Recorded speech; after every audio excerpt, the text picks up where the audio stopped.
क्या होता है जब किसी परिवार को चुनना पड़े अपने ही परिवार के 2 में से एक सदस्य को? किसने और क्यों मारा शीला मासी को थप्पड़? अनिका या शीला मासी में किसे चुनेगा मल्होत्रा परिवार?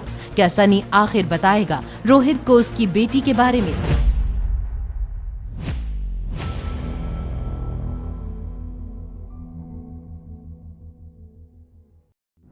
अमृत टैबलेट्स। अनिका की मां ने अपने आविष्कार को यही नाम दिया था। उसने किशन मामा से कहा, कुछ नहीं मामा, मैं एक आयुर्वेदिक मेडिसिन स्टोर में गई थी और वहां पर मैंने एक आयुर्वेदिक डॉक्टर को नानी की परेशानी के बारे में बताया। उन्होंने मुझे ये आई ड्रॉप्स और टैबलेट दिए। जैसे ही शीला मासी ने अनिका की ये बात सुनी, उनके गले में अचानक ही आवाज आ गई, देखा, मैंने कहा था ना, ये लड़की पक्का कहीं रास्ते से ये दवाई उठाकर लाई है। शीला मासी की ये बात सुनकर अंजलि मामी ने अनिका के कंधे पर हाथ रखकर कहा, देखो शीला, चाहे जो भी हो, आज अनिका की दी हुई दवाइयों से मम्मी जी इतने सालों बाद फिर से देखने लगी हैं। इस बात के लिए हमें अनिका को थैंक्स कहना चाहिए। मैं इस लड़की को थैंक यू कहूँ? नहीं मासी, आपको इसमें से कुछ करने की जरूरत नहीं है। बस आपको सिर्फ इतना करना है कि आपको मेरी माँ से माफी मांगनी है। अनिका की बात सुनकर अचानक ही शीला मासी को खांसी आने लगी। किस बात की माफी मांगू मैं तुम्हारी माँ से? मेरी माँ की आंखों की रोशनी स्वाति की वजह से ही गई थी। अपनी बड़ी बहन की इंसल्ट सुनकर किशन मामा अपने गुस्से पर काबू नहीं रख पाए और उन्होंने शीला मासी को चिल्लाकर कह दिया, shut up Sheela, just shut up. Kishan, तुम अपनी बड़ी बहन को इस तरह सबके सामने जलील कर रहे हो। बस करो शीला, बहुत हो चुका। ठीक है, आज तुम मेरी बेइज्जती कर रहे हो, मगर ये मत भूलना कि जब स्वाति कंपनी और घर को छोड़कर भाग गई थी, तब मैंने ही कंपनी संभाली थी। मैं आज से कंपनी की जिम्मेदारियों से अपने आप को फ्री करती हूँ। माफी मांगना तो बहुत दूर की बात है। अगर स्वाति मेरे सामने खड़ी होती तो मैं उसे एक तमाचा मार देती। जैसे ही शीला मासी के मुंह से ये शब्द निकले, उनके गालों पर जोर से एक थप्पड़ पड़ा। किशन मामा के पास बैठी उनकी माँ गुस्से से तिलमिलाए उन्हें देख रही थी। नानी माँ ने कहा, बूढ़ी पार्वती मल्होत्रा के हाथों में अब भी इतनी जान है कि रास्ता भटके अपने बच्चों को लाइन पर ला सके। ये कहते हुए अंजलि मामी का सहारा लेते हुए पार्वती मल्होत्रा अपने पैरों पर खड़ी हो गईं। अपनी बहन के बारे में बुरा बोलना बंद करो। शीला मासी का एक हाथ अभी भी उनके गाल पर था। उन्होंने अब अपनी आवाज और चढ़ाते हुए कहा, मेरी आवाज तो थप्पड़ मारकर तुम बंद कर लोगी मम्मी, लेकिन जो लोग बाहर बातें करते हैं उन सब का मुंह कैसे बंद करोगी? तुम्हें पता है करण गुलेरिया के साथ क्या किया है स्वाति ने?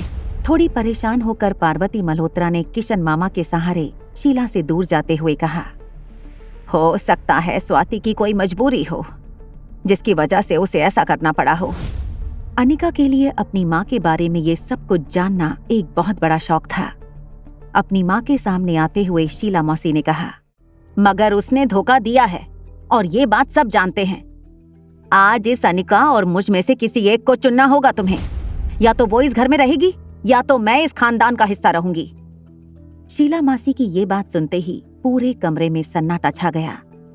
थोड़ी देर बाद साइलेंस ब्रेक करते हुए अनिका ने कहा, मैं घर छोड़कर चली जाती हूँ।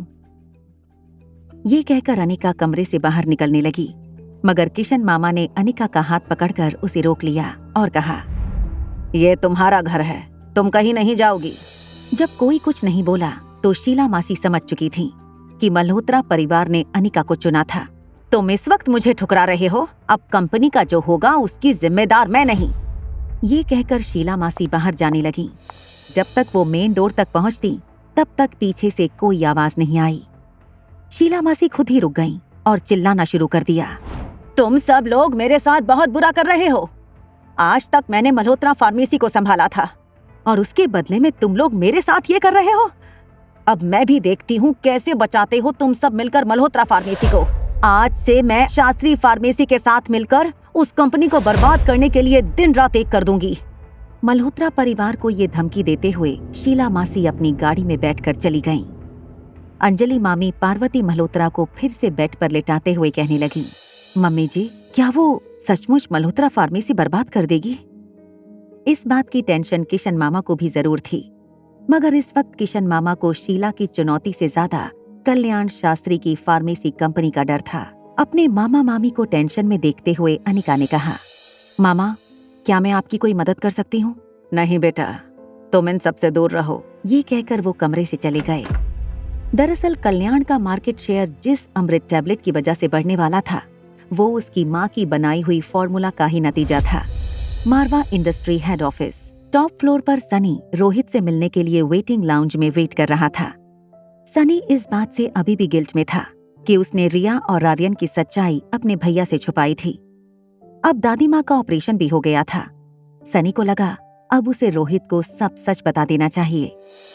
जैसे ही चिराग ने रोहित की कैबिन का दरवाजा खोला, सनी दौड़कर अंदर चला गया और अपनी आलीशान डेस्क पर बैठे रोहित के पास जाकर कहा, रोहित भैया, आपको एक बेटी होती तो कितना अच्छा होता।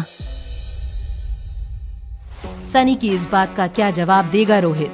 कैसे बचाएगी मल्होत्रा फैमिली अपने बिजनेस को? क्या निका करेगी मदद मल्होत्रा परिवार की? जानने के लिए देखिए अगला एपिसोड सिर्फ पॉकेट एफएम के YouTube चैनल पर। और एक लड़की को देखा तो के सारे एपिसोड्स को सुनने के लिए डिस्क्रिप्शन में दी हुई लिंक से डाउनलोड कीजिए पॉकेट एफएम ऐप।